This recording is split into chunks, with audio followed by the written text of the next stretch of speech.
Hello guys, welcome back to my YouTube channel. मैं आप सबके लिए एक छोटी सी कहानी लेकर आई हूँ। सच्चा ज्ञान। एक बालक ग्वाल रोज़ाना अपनी गायों को जंगल में नदी किनारे चराने के लिए ले जाता था। जंगल में वह नित्य प्रतिदिन एक संत से यौगिक क्रियाकलाप देखता था। संत आंखें और नाक बंद कर कुछ यौगिक क्रियाएं करते थे। एक दिन उससे रहा नहीं गया। उत्सुकतावश उसने संत से यौगिक क्रियाओं के बारे में पूछ लिया।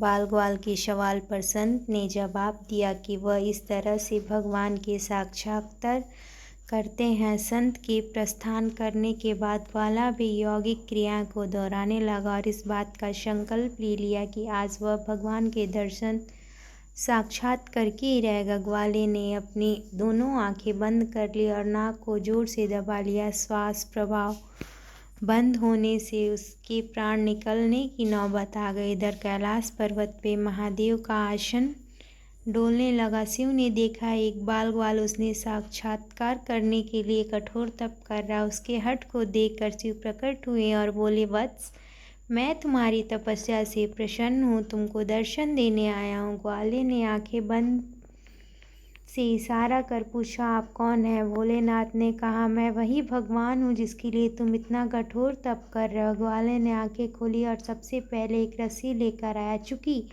उसने कभी भगवान को देखा नहीं था, उसके सामने पहचान का संकट खड़ा हो गया। उसने भगवान को पेड़ के साथ रस्सी से बांध दिया और साधु को बुलवाने के लिए भाग कर गया। संत तुरंत उसकी बातों पर यकीन करते हुए दौड़े हुए आए, लेकिन संत को कहीं पर भी भगवान नजर नहीं आया। संत ने बाल ग्वाल से कहा, मुझे तो कहीं नहीं दिख रहे। तब ग्वाले ने भगवान से पूछा, प्रभु, यदि सही में भगवान हो तो साधु महाराज को दिख क्यों नहीं रहे हो? तब भगवान ने कहा, जो भक्त छल कपट रहित सच्चे मन से मुझे याद करता है, मैं उसको दर्शन देने के लिए दौड़ा चला आता हूँ।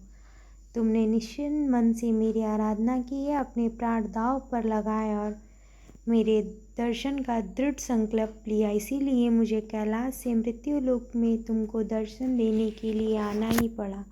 जबकि साधु की आचरण इन सभी बातों का भी अभाव है। वह रोजाना की क्रियाकलाप करते हैं, लेकिन उनके मन में अभी भटकाव है। इसलिए मैं तुमको तो दिखाई दे रहा हूँ, लेकिन संत को नहीं। सीख, मन की निर्मलता ही ईश्वर तक पहुँचने का मार्ग है।